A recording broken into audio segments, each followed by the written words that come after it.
ಜೀವಕೂಟಿಯ ಪರಮ ಕಲ್ಯಾಣವು ಸದಾ ಆಚೆಯನ್ನು ಜೀವಂತ ಮಹರ್ಷಿಗಳ ಪಾದಾರವಿಂದ ಹೊಂದಿಸುತ್ತ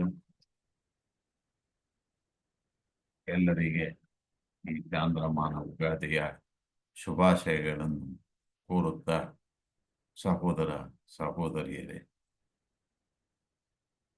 ನನ್ನ ಥಿಯಾಸಫಿಯ ಬಗ್ಗೆ ಇರುವ ಮತ್ತಷ್ಟು ಒಂದು ತಿಳುವಳಿಕೆಯನ್ನು ತಮ್ಮೊಡನೆ ಹಂಚಿಕೊಳ್ಳಲಿಕ್ಕಾಗಿ ಈ ಒಂದು ಉಪನ್ಯಾಸವನ್ನು ನಾನು ರಚಿಸಿದ್ದೇನೆ. ಇದನ್ನು ನಾನು ಸೋದರ ಹಿರಿಯ ಸಹೋದರ ಎಂ ವಾಸುದೇವಯ್ಯನವರು ಇವರ ಒಂದು ನಿವೃತ್ತಿ ಮಾರ್ಗ ಅಂತಕ್ಕಂತಹ ಒಂದು ಗ್ರಂಥದ ಆಧಾರದ ಮೇಲೆ ಇದನ್ನು ನಾನು ರೂಪಿಸಿದ್ದೇನೆ. ಬಹಳ ಅತ್ಯುತ್ತಮವಾಗಿರ್ತಕ್ಕಂತಹ ಗ್ರಂಥ, ಬಹಳ ಸರಳವಾಗಿದ್ದು ಅತ್ಯುನ್ನತವಾಗಿರ್ತಕ್ಕಂತಹ ವಿಚಾರಗಳನ್ನು ನಮಗೆ ಇದು ತಿಳಿಸ್ಕೊಡ್ತಕ್ಕಂಥದ್ದು ಅಂತೇಳಿ ನಮಗೆ ಅರ್ಥ ಆಗುತ್ತೆ. ಮಂಕುತಿಮ್ಮನ ಕಗ್ಗದಲ್ಲಿ ಡಿ.ವಿ.ಜಿಯವರು ಒಂದು ಕಡೆ ಹೇಳ್ತಾರೆ, ಭುಕ್ತಿಪಥ ಮುಕ್ತಿಪಥ ಬೇರೆ ಬೇರೆಯವಲ್ಲ. ಭುಕ್ತಿಪಥ ಮುಕ್ತಿಪಥ ಬೇರೆ ಬೇರೆಯವಲ್ಲ, ಯುಕ್ತದಿಂ ಎರಡು ಅಂಚುಗಳು ಒಂದೇ ಪದಗೆ. ಸತ್ವ ಶೋಧನೆ ಲೋಕ ಸಂಸ್ಕಾರದಿಂ ನಿನಗೆ, ಶಕ್ತಿ ಆಧ್ಯಾತ್ಮಕದು ಮಂಕುತಿಮ್ಮ ಅಂತೇಳಿ ಕಗ್ಗದಲ್ಲಿ ದಾರ್ಶನಿಕ ಕವಿ ಡಿ.ವಿ.ಜಿಯವರ ನುಡಿಗಳನ್ನು ನಾವು ಸ್ಮರಿಸುತ್ತಾ ಈ ವಿಷಯಗಳನ್ನು ಸ್ವಲ್ಪ ವಿಮರ್ಶೆ ಮಾಡೋಣ. ನಾವುಗಳೆಲ್ಲರೂ ಕೂಡ ಸಹಜವಾಗಿ ಪ್ರವೃತ್ತಿ ಮಾರ್ಗದಲ್ಲಿದ್ದೇವೆ. ಥಿಯಾಸಫಿ ಮಾರ್ಗ ನಿವೃತ್ತಿ ಮಾರ್ಗದ ಒಂದು ಅತ್ಯಂತ ಉತ್ತುಂಗವಾದ್ದರಿಂದ ನಮಗದು ಕಠಿಣ ಅನಿಸುತ್ತೆ. ಹಾಗಾಗಿ ಈ ವಾಸುದೇವಯ್ಯನವರ ನಿವೃತ್ತಿ ಮಾರ್ಗ ಗ್ರಂಥ ಇದಕ್ಕೆ ಒಂದು ಒಳ್ಳೆಯ ಕೈದೀವಿಕೆಯಾಗಿ ಹಲವಾರು ಅತ್ಯುತ್ತಮವಾಗಿರ್ತಕ್ಕಂತಹ ಸಂದೇಶಗಳನ್ನ ನಮಗೆ ಕೊಡಮಾಡುತ್ತೆ. ಈ ದಿನ ನಾನು ಈ ಪೂರ್ಣ ಗ್ರಂಥವನ್ನು ಸ್ವಲ್ಪ ಪರ್ಯಾಲೋಚನೆ ಮಾಡುತ್ತಾ ಒಂದು ವಿಷಯವನ್ನು ವಿಶದವಾಗಿ ಪ್ರಸ್ತಾಪ ಮಾಡುವ ಉದ್ದೇಶವನ್ನು ಹೊಂದಿದ್ದೇನೆ. ಇದರಲ್ಲಿ ಮೊದಲನೆಯ ಭಾಗದಲ್ಲಿ ವಾಸುದೇವಯ್ಯನವರು ಗುರು, ಶಿಷ್ಯ, ದೀಕ್ಷೆ, ಮೋಕ್ಷ ಈ ನಾಲ್ಕನ್ನು ಕೂಡ ವಿವರಣಾತ್ಮಕವಾಗಿ ಕೊಡ್ತಕ್ಕಂತಹ ಪ್ರಯತ್ನ ಮಾಡಿದ್ದಾರೆ. ನಮ್ಮ ಹಿರಿಯ ಥಿಯಾಸಫಿ ನಾಯಕರಾಗಿರ್ತಕ್ಕಂತಹ ಟಿ ಸುಬ್ಬರಾಯರು ಒಂದು ಕಡೆ ಹೇಳಿದ್ದಾರೆ, ಮನುಷ್ಯನ ಬೆಳವಣಿಗೆಗೆ ಎರಡು ದಾರಿಗಳಿದ್ದಾವೆ, ಎರಡರ ಗುರಿಯೂ ಒಂದೇ, ಅದು ಅಮರತ್ವ ಹೊಂದುವುದು, ಇನ್ನೊಂದು ಅಮೃತತ್ವವನ್ನು ಹೊಂದುವುದು. ಈ ಅಮರತ್ವವನ್ನು ಹೊಂದತಕ್ಕಂತಹ ದಾರಿಯನ್ನು ನಾವು ಸ್ವಲ್ಪ ಪ್ರಯತ್ನದೊಂದಿಗೆ ಎಲ್ಲರೊಡನೆ ಎಲ್ಲರಂತೆಯೇ ಬೆಳೆಯುತ್ತಾ ಸ್ವಲ್ಪ ಸ್ವಲ್ಪವಾಗಿ ನಮ್ಮಲ್ಲಿರುವ ದೋಷಗಳನ್ನ ನಿವಾರಣೆ ಮಾಡಿಕೊಳ್ತಾ ಸುಗುಣಗಳನ್ನು ಮೈಗೂಡಿಸ್ಕೊಂಡು ನಿಧಾನವಾಗಿ ಹಂತ ಹಂತವಾಗಿ ಮುಂದುವರಿತಕ್ಕಂಥ ಇದು ಕಡಿದಾದ ಮಾರ್ಗವಲ್ಲ, ಕಡಿಮೆ ಅಪಾಯದ ಮಾರ್ಗ. ಹೊರಗಿನ ದಾಳಿಗೆ ಶಾಂತವಾಗಿ ಎದುರಿಸಬಲ್ಲ ಸಾಮರ್ಥ್ಯ, ಸಮಾಧಾನ ಮಾನವರಲ್ಲಿ ಅತಿ ಹೆಚ್ಚು ಮಂದಿ ಬೆಳೆಯಬೇಕಾಗಿರುವ ಹಾದಿ ಇದೇನೆ. ಅಪಾಯಗಳು ಕಡಿಮೆ. ಆದ್ದರಿಂದ ರಕ್ಷಿಸಲು ಇಲ್ಲಿ ಗುರುಗಳ ಒಂದು ನಿರಂತರ ಅಗತ್ಯ ಬೇಕಿಲ್ಲ. ಇನ್ನು ಎರಡನೇ ಹಾದಿ ಅಮೃತತ್ವವನ್ನು ಪಡಿತಕ್ಕಂಥದ್ದು ಅನ್ನೋದರಲ್ಲಿ ನಾವು ವಿಚಾರ ಮಾಡಿದರೆ ಗೊತ್ತಾಗುತ್ತೆ, ಇದು ಬಹಳ ಕಠಿಣವಾದ ಹಾದಿ. ಅಪಾಯಗಳಿಂದ ಒಂದು ಕಾಪಾಡ್ತಕ್ಕಂತಹ ಒಂದು ಪರಿಶುದ್ಧ ರಕ್ಷಾಮಣಿ ಯಾರಲ್ಲಿಲ್ಲವೋ ಅವರಿಗೆ ಇದರಿಂದ ಬಹಳ ಅಪಾಯಕರವಾಗಿದೆ ಎಂದು. ಆ ರಕ್ಷಾಮಣಿ ಯಾವುದಪ್ಪ ಅಂತಂದರೆ ಸಂಪೂರ್ಣ ನಿಸ್ವಾರ್ಥತೆ ಅಂಥೇಳಿ. ಆ ರಕ್ಷಾಮಣಿ ಸಂಪೂರ್ಣ ನಿಸ್ವಾರ್ಥತೆ. ಇನ್ನ ಎರಡನೇ ಭಾಗದಲ್ಲಿ ಈ ಗ್ರಂಥವನ್ನು ನೋಡಿದಾಗ ಅದರಲ್ಲಿ ಸರಿಯಾದ ಉದ್ದೇಶವನ್ನು ಕುರಿತಾಗಿ ಸ್ವಲ್ಪ ವಿಚಾರ ಬರುತ್ತೆ. ಪ್ರವೃತ್ತಿ ಮಾರ್ಗದಲ್ಲಿರತಕ್ಕಂತಹ ನಾವುಗಳು ಲೆಕ್ಕವಿಲ್ಲದಷ್ಟು ಜನ್ಮಗಳ ಕಾಲ ಈ ನಾನು ಅಂತಕ್ಕಂತಹ ಅಹಂಭಾವ ಅಥವಾ ನಾನು ಅಂತಕ್ಕಂತಹ ವ್ಯಕ್ತಿತ್ವವನ್ನು ಪ್ರಯತ್ನಪಟ್ಟು ನಾವು ಬೆಳೆಸಿದ್ದೇವೆ. ಈ ಅಹಂಭಾವ ಎಂಬುದು ಮೊಟ್ಟೆಯಲ್ಲಿರ್ತಕ್ಕಂತಹ ಮರಿಯನ್ನು ಚಿಪ್ಪು ರಕ್ಷಿಸುವ ಹಾಗೆ ನಾವು ಕಾಪಾಡ್ಕೊಂಡು ಬಂದಿದ್ದೇವೆ. ಒಂದು ಮೊಟ್ಟೆಯಲ್ಲಿರ್ತಕ್ಕಂತಹ ಆ ಮರಿಯನ್ನು ಆ ಮೊಟ್ಟೆಯ ಕವಚ ಹೇಗೆ ರಕ್ಷಣೆ ಮಾಡುತ್ತೋ ಹಾಗೆ ನಾವು ಇದನ್ನು ಕಾಪಾಡ್ಕೊಂಡು ಬಂದಿದ್ದೇವೆ. ಇದು ಇಲ್ಲಿಯವರೆಗೆ ನಮ್ಮ ವ್ಯಕ್ತಿತ್ವದ ಒಂದು ಬೆಳವಣಿಗೆಗೆ ಬಹಳ ಅನಿವಾರ್ಯವೇ ಆಗಿತ್ತು. ಇದರ ಒಂದು ರಕ್ಷಣೆಯಲ್ಲಿ ಈಶ್ವರನ ಒಂದು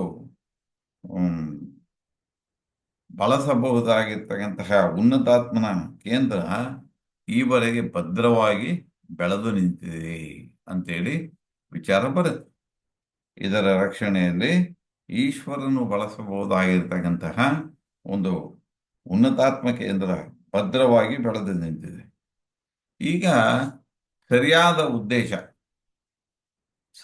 ಉದ್ದೇಶ ಇದನ್ನ ತಿಳಿಯುವಲ್ಲಿ ನಾವೇ ಕಟ್ಟಿರುವ ಈ ಅಹಂನ ಕೋಟೆ ಒಡೆದು ಈಶ್ವರನ ಶಕ್ತಿ ಜ್ಞಾನಗಳನ್ನು ಜಗತ್ತಿಗೆ ಪ್ರಸರಿಸುವ ಒಂದು ಕಾಲ ಬಂದಿದೆ. ಸರಿಯಾದ ಉದ್ದೇಶ ಏನು ಹೇಳ್ತದೆ? ಈ ಒಂದು ನಾವು ಮೊಟ್ಟೆಯ ಕವಚದಂತೆ ಕಟ್ಟಿಕೊಂಡಿರ್ತಕ್ಕಂತಹ ಕೋಟೆಯನ್ನ ಛಿದ್ರ ಮಾಡುತ್ತೆ. ಅಂದರೆ ನಾನು ಅಂತಕ್ಕಂತಹ ಅಹಂನ ಕೋಟೆಯನ್ನ ಛೇದಿಸಿ ಈಶ್ವರನ ಶಕ್ತಿ ಜ್ಞಾನಗಳ ಒಂದು ಅಪಾರ ಪ್ರಭಾವವನ್ನು ಜಗತ್ತಿಗೆ ಪ್ರಸರಿಸ್ತಕ್ಕಂತಹ ಕೆಲಸ ಬಂದಿದೆ.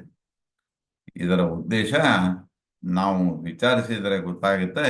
ಒಂದು ಭೂತಗಾಜಿನ ಮೂಲಕ ಸೂರ್ಯ ರಶ್ಮಿಯನ್ನ ಕೇಂದ್ರೀಕರಣ ಮಾಡಿ ಎಲ್ಲವನ್ನ ಕೂಡ ನಾವು ಭಸ್ಮ ಮಾಡಿದಂತೆ. ಇನ್ನೊಂದು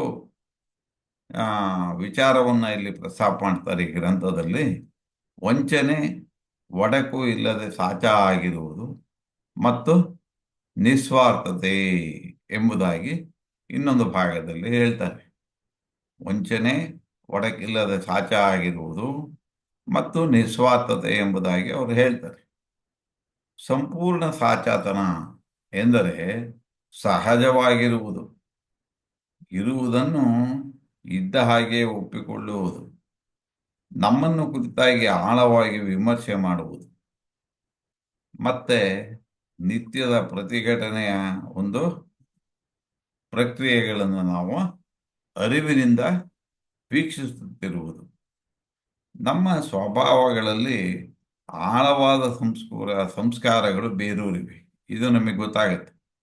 ನಮ್ಮ ಸ್ವಭಾವದಲ್ಲಿ ಆಳವಾಗಿರ್ತಕ್ಕಂಥ ಸಂಸ್ಕಾರಗಳು ಬೇರೂರಿವೆ.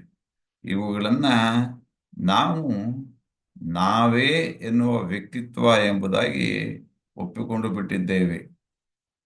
ಇದು ಹೇಗಾಗಿದೆ ಅಂದರೆ, ಒಂದು ಶುಭ್ರವಾದ ಬಿಳಿ ಬಟ್ಟೆಯ ಮೇಲೆ ಒಂದು ಕಪ್ಪು ಟೀಯನ್ನು ಚೆಲ್ಲಿದಾಗ ಆಗುವ ಕಲೆ, ಅದನ್ನು ನೀವು ಎಷ್ಟು ಒಗೆದರೂ ಕೂಡ ಅದರ ಮೇಲೆ ಚೆಲ್ಲಿದ ಕಲೆ ಮಾಸದಂತೆ ಈ ಒಂದು ವ್ಯಕ್ತಿತ್ವದ ಮೇಲೆ ನಾವೇ ಈ ಆಳವಾದ ಸಂಸ್ಕಾರದ ಹೊತ್ತಿರುವ ವ್ಯಕ್ತಿತ್ವ ಎಂದು ಅದು ಗೋಚರವಾಗುತ್ತಂತೆ.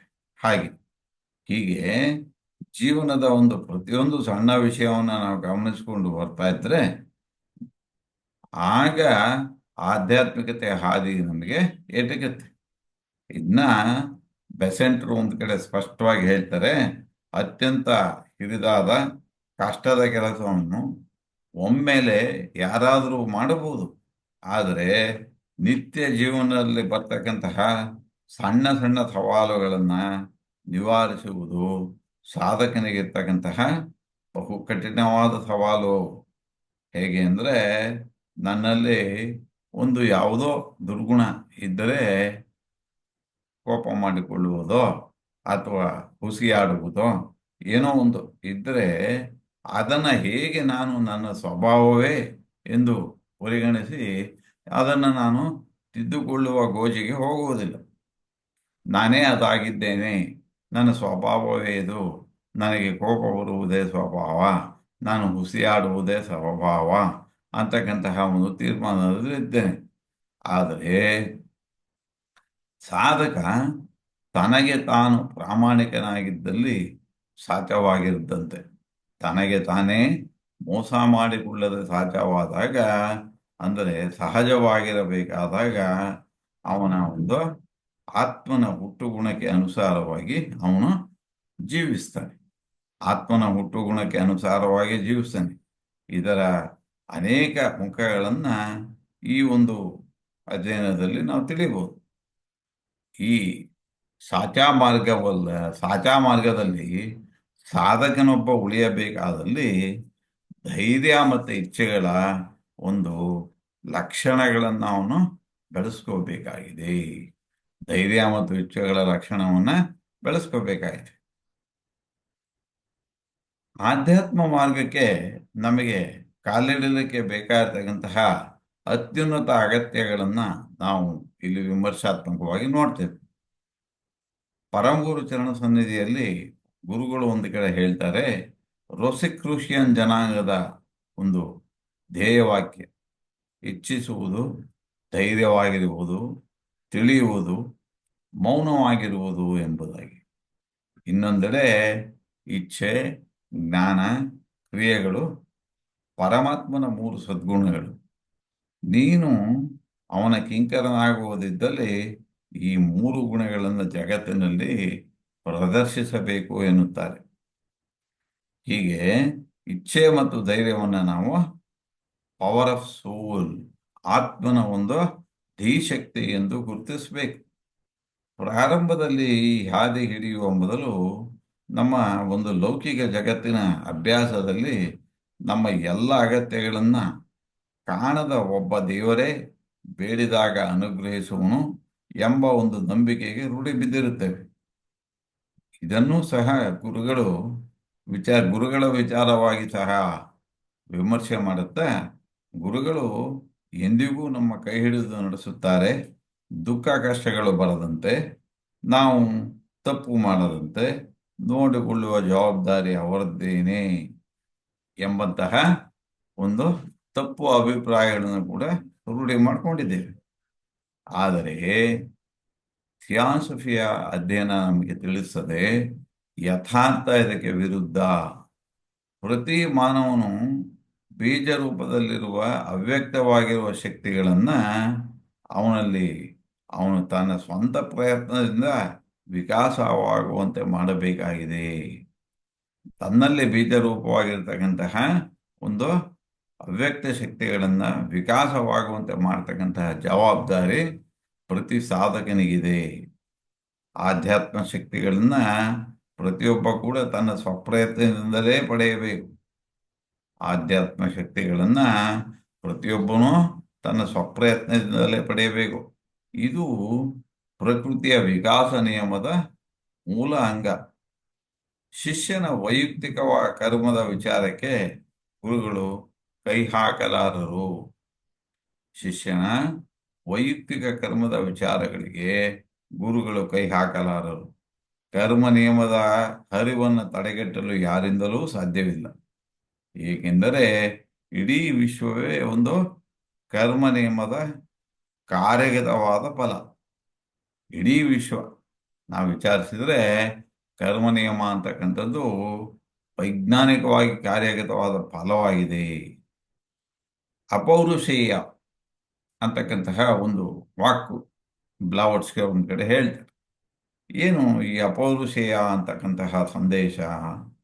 ಅದರಲ್ಲಿ ಅವರು ಹೇಳ್ತಾರೆ, ಐಸಿಸ್ ಅನ್ವೀಲ್ಡಲ್ಲಿ ಹೇಳ್ತಾ ಹೋಗ್ತಾರೆ, ನಾವು ಮಾಡುವ ಪ್ರತಿಯೊಂದು ಕೆಲಸವು, ಅಂದರೆ ಸ್ಥೂಲ, ಕಾಮ, ಮನೋಲೋಕಗಳಾಗಲಿ, ಇನ್ನೂ ಸೂಕ್ಷ್ಮವಾಗಿರುವ ಆಧ್ಯಾತ್ಮಿಕ ಲೋಕಗಳಾಗಲಿ, ನಮ್ಮ ಕರ್ಮದ ಶಕ್ತಿಯಿಂದ ಚಲನೆಗೊಳಗಾಗಿ ಅದಕ್ಕೆ ತಕ್ಕ ಪ್ರತಿಫಲವನ್ನು ಅದೇ ಪ್ರಮಾಣದಲ್ಲಿ ಎಂದಿಗಾದರೂ ಎಲ್ಲಿಯಾದರೂ ನಮಗೆ ಹಿಂದಿರುಗಿಸುತ್ತದೆ.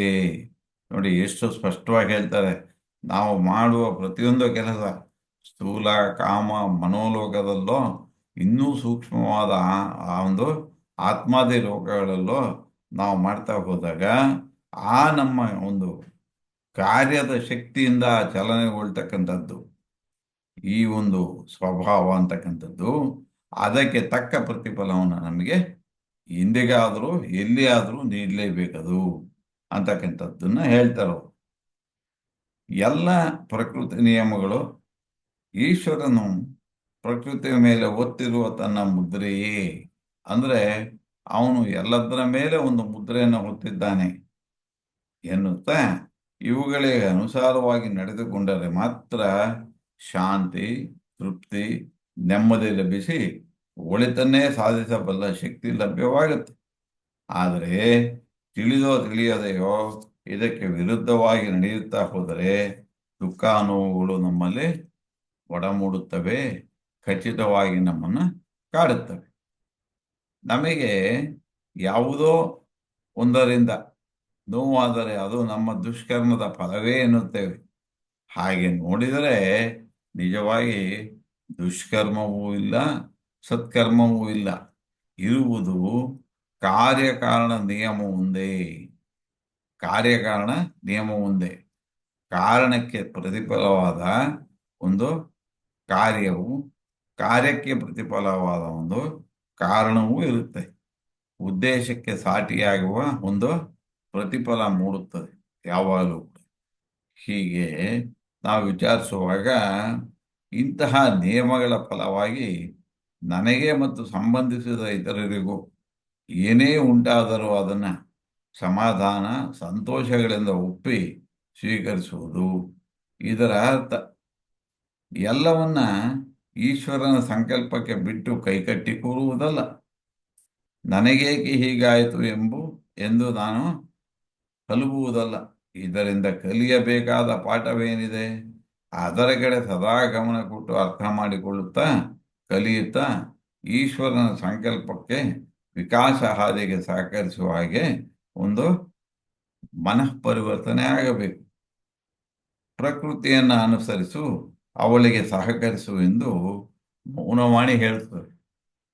ಬೆಸೆಂಟ್ರ ಮಾನವ ಹೇಗೆ ಎಲ್ಲಿಂದ ಇಲ್ಲಿಯವರೆಗೆ ಗ್ರಂಥದಲ್ಲಿ ಹಿಂದಿನ ಹಲವು ಪ್ರಾಚೀನ ನಾಗರಿಕತೆಗಳಲ್ಲಿ ಪ್ರಕೃತಿಯೊಡನೆ ಸಹಕರಿಸಿ ಬೆಳೆದು ಬಾಳುವ ಬಗ್ಗೆ ಕಟ್ಟುನಿಟ್ಟಾದ ನಿಯಮಗಳ ಒಂದು ವಿವರಣೆ ಇದೆ.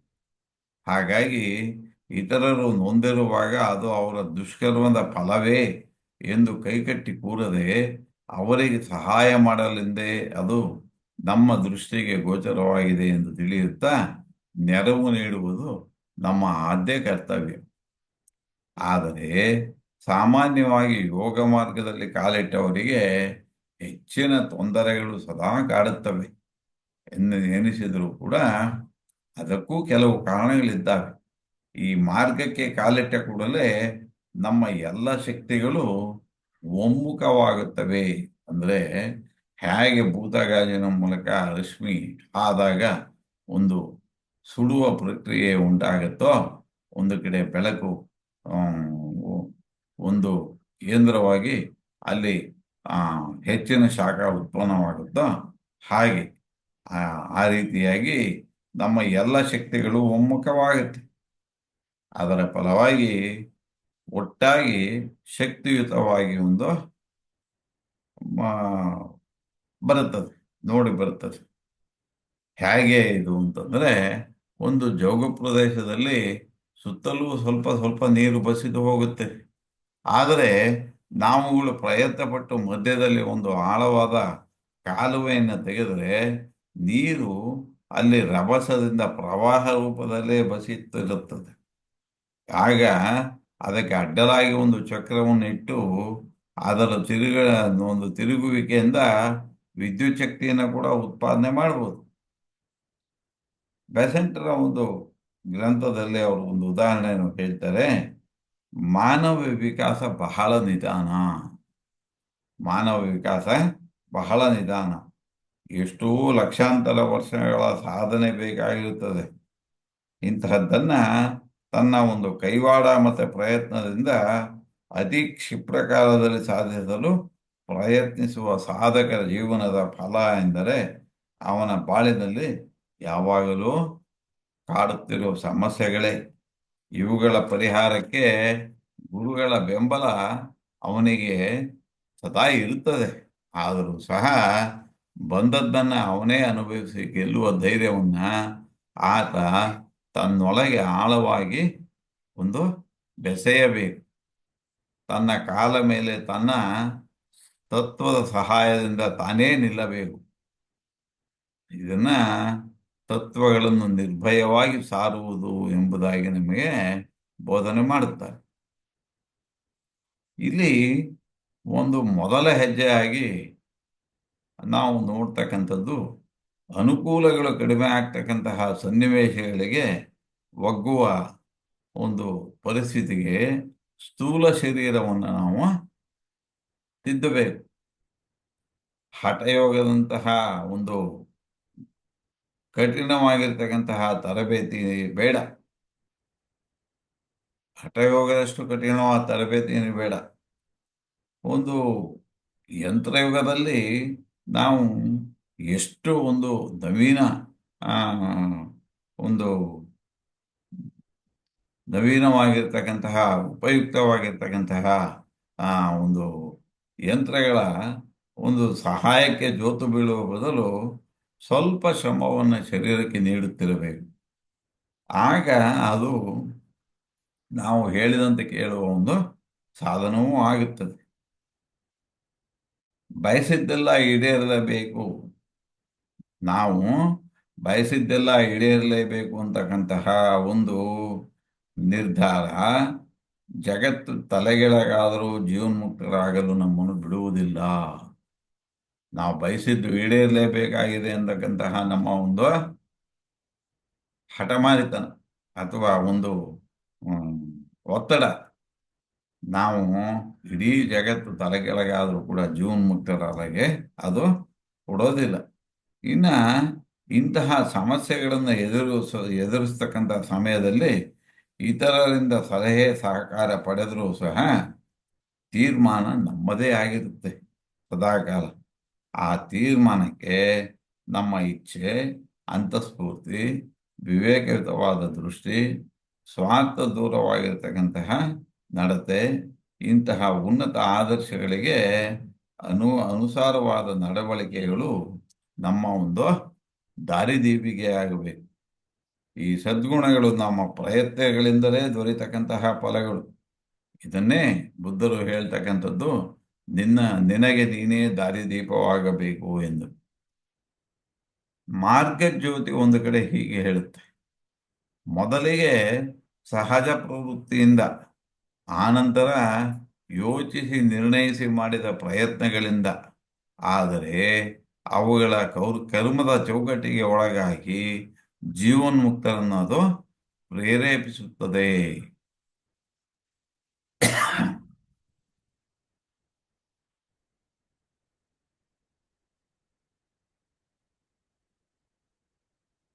ನೋಡಿ, ಅವರು ಹೇಳ್ತಾ ಇರ್ತಕ್ಕಂಥ ಮಾರ್ಗಜ್ಯೋತಿಯಲ್ಲಿ ಮೊದಲಿಗೆ ಸಹಜ ಪ್ರವೃತ್ತಿಯಿಂದ, ನಂತರ ಯೋಚಿಸಿ ನಿರ್ಣಯಿಸಿ ಮಾಡುವ ಪ್ರಯತ್ನಗಳಿಂದ, ಆದಾಗ ಅವುಗಳ ಕರ್ಮದ ಚೌಕಟ್ಟಿಗೆ ಒಳಗಾಗಿ ಜೀವನ್ಮುಕ್ತರನ್ನು ಪ್ರೇರೇಪಿಸುವುದು, ಆಳುವುದು ಈಶ್ವರನ ಸಂಕಲ್ಪ. ಅವರ ಸಂಕಲ್ಪಗಳು ಈಶ್ವರನ ಸಂಕಲ್ಪವಾಗಿ ಮಾರ್ಪಡುವ ಮುನ್ನ ಅದು ಅವರ ಒಂದು ದೃಷ್ಟಿಕೋನವಾಗಿ, ಆತ್ಮನ ಇಚ್ಛೆಯಾಗಿ ಮನಸ್ಸಿನ ತುಂಬ ಆವರಿಸಿ ಸಂಪೂರ್ಣವಾಗಿ ಬೆಳೆದಿರಬೇಕಾಗುತ್ತೆ. ನಂತರದಲ್ಲಿ ಅದು ಅಂದರೆ ಅವರ ಜೀವನವು ಈಶ್ವರನ ಸಂಕಲ್ಪವೇ ಆಗಿ ಮಾರ್ಪಾಡನ್ನು ಹೊಂದುತ್ತೆ. ಆದರೆ ಇದಾಗಲಿಕ್ಕೆ ಯೋಗಿ ತನ್ನ ವ್ಯಕ್ತಿತ್ವವನ್ನು ಸಂಪೂರ್ಣವಾಗಿ ಸ್ವಾಧೀನ ಮಾಡಿಕೊಳ್ಳಬೇಕು. ತನ್ನ ವ್ಯಕ್ತಿತ್ವ ತಾನಲ್ಲ, ಅದು ನಾನು ಸಚೇತನವಾಗಿ ಎಚ್ಚರಿಕೊಂಡ ಆತ್ಮನ ಇಚ್ಛೆಯ ಒಂದು ಬೆಳಕು ಅಂತ ಹೇಳಿ ಅವನು ಅರಿಯುತ್ತಾ, ತಾನೇ ಅದನ್ನು ಕಷ್ಟಪಟ್ಟು ಜನ್ಮಾಂತರಗಳಲ್ಲಿ ನನ್ನ ಬಳಕೆಗಾಗಿ ಸೃಷ್ಟಿಸಿದ ವಸ್ತು ಅಥವಾ ಶಕ್ತಿ ಎಂದು ತಿಳಿಯಬೇಕು. ಮತ್ತೆ ತನ್ನ ಇಚ್ಛೆ ಈಶ್ವರನ ಸಂಕಲ್ಪವಾದಾಗ ತಾನೇ ನಿರ್ಮಿಸಿರ್ತಕ್ಕಂತಹ ವ್ಯಕ್ತಿತ್ವವನ್ನ ಸಾಧನವನ್ನಾಗಿ ಬಳಸುತ್ತಾ ಮತ್ತೆ ಅತೀತವಾಗಿರ್ತಕ್ಕಂತಹ ಒಂದು ಮಟ್ಟಕ್ಕೆ ಏರಲು ಅದನ್ನು ಸೃಷ್ಟಿಸಿದ್ದು ಎಂಬ ಒಂದು ವಿಕಾಸ ಸೂತ್ರವನ್ನ ಕಾರ್ಯಗತ ಮಾಡಬೇಕು. ಇನ್ನು ಯೋಗ ಮಾರ್ಗದಲ್ಲಿ ಕ್ರಮಿಸಬೇಕಾದ ಸಾಧಕನಿಗೆ ಇರಬೇಕಾದ ಬಹುಮುಖ್ಯ ಎಚ್ಚರಿಕೆ ಒಂದು ಅಂತೇಳಿ ಇಲ್ಲಿ ಪ್ರಸ್ತಾಪ ಮಾಡ್ತಾರೆ. ಏನು ಅಂತಂದ್ರೆ, ಕಾಮಲೋಕದ ಸಿದ್ಧಿಗಳ ಹಿಂದೆ ಅನಗತ್ಯವಾಗಿ ಬೆನ್ನು ಬೀಳದೆ ಇರುವುದು. ನೋಡಿ, ಕಾಮಲೋಕದ ಸಿದ್ಧಿಗಳ ಹಿಂದೆ ಅನಗತ್ಯವಾಗಿ ಅವನು ಬೆನ್ನು ಬೀಳ್ತಾ ಹೋಗ್ಬಿಡ್ತಾನೆ. ಇವುಗಳನ್ನ ಗುಪ್ತ ಕಲೆ ಅಂತ ಹೇಳಿ ಬ್ಲಾವ್ಟ್ಸ್ಕಿ ಅವರು ಅಭಿಪ್ರಾಯ ಪಡ್ತಾರೆ. ಅಷ್ಟೇ ಅಲ್ಲದೆ ಯೋಗಿಯ ಅಹಂಕಾರವನ್ನು ಹೆಚ್ಚಿಸುತ್ತಾ ಅವನಿಂದ ವಿಕಾಸ ಮಾರ್ಗಕ್ಕೆ ವಿರುದ್ಧವಾದ ಕೆಲಸಗಳನ್ನು ಮಾಡಿಸುತ್ತಾ ಅವನ ಒಂದು ಅಧಃಪತನಕ್ಕೆ ಇವು ಕಾರಣವಾಗುತ್ತೆ. ಇದರಿಂದ 5ನೇ ಮಹಾವಂಶದ ಜವಾಬ್ದಾರಿ ಹೊತ್ತಿರ್ತಕ್ಕಂತಹ ಮಹರ್ಷಿಗಳು ಅತ್ಯುನ್ನತವಾದ ನೈತಿಕ ನಡವಳಿಕೆ, ನಿಸ್ವಾರ್ಥ ಮತ್ತು ಪಂಚಶೀಲಗಳನ್ನು ಯೋಗ ಮಾರ್ಗಕ್ಕೆ ಅಗತ್ಯವಾದ ಒಂದು ಅನುಷ್ಠಾನ ಎಂಬುದಾಗಿ ವಿಧಿಸಿದ್ದಾರೆ. ನೋಡಿ, ಇದಕ್ಕೆ ವಿರುದ್ಧವಾಗಿ ನಡೆದಿರ್ತಕ್ಕಂತಹ ಎಷ್ಟೋ ಋಷಿಗಳನ್ನ, ಯೋಗ ಮಾರ್ಗ ಸಾಧಕರನ್ನ ನಾವು ನೋಡುವಲ್ಲಿ ನಮಗಿದು ಅರಿವಿಗೆ ಬರುತ್ತೆ. ಯೋಗಿ ಲೆಡ್ಬೇಟರ್ ಅವರ ಜೀವನದಲ್ಲಿ ಒಂದು ಆ ಜನ್ಮಾಂತರಗಳ ಹಿಂದೆ ಕೆಲವು ಒಂದು ಪ್ರಸಂಗಗಳು ಬರುತ್ತೆ.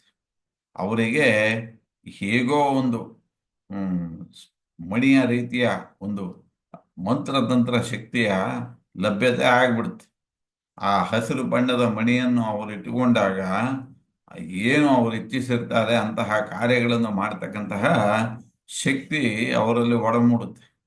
ಅದನ್ನು ಅವರು ತಮ್ಮ ಸ್ವಾರ್ಥದ ಒಂದು ದೆಸೆಯಿಂದ ದುರುಪಯೋಗ ಮಾಡ್ಕೊಳ್ಳಿಕ್ಕೆ ಶುರು ಮಾಡಿಬಿಡ್ತಾರೆ. ಸ್ವಾರ್ಥದ ದೆಸೆಯಿಂದ ದುರುಪಯೋಗ ಮಾಡ್ಕೊಳ್ಳಿಕ್ಕೆ ಶುರು ಮಾಡ್ತಾರೆ.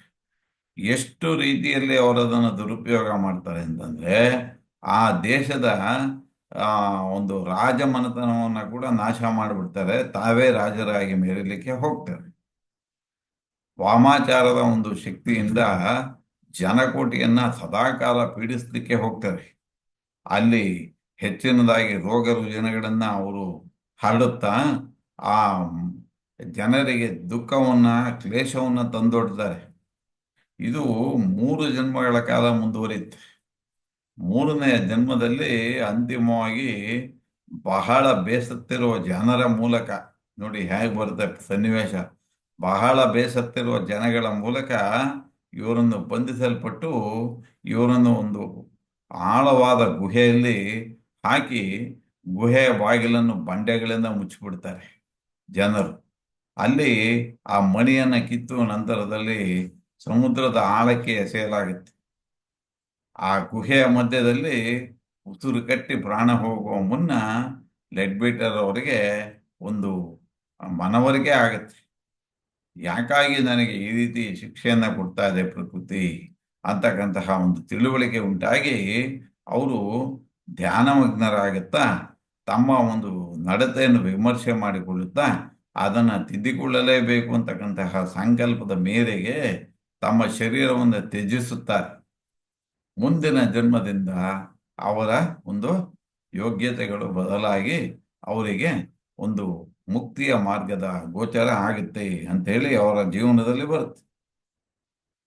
ಹಾಗಾಗಿ ಈ KH ಗುರುಗಳು ಒಂದು ಕಡೆ ಎಚ್ಚರಿಸ್ತಾರೆ.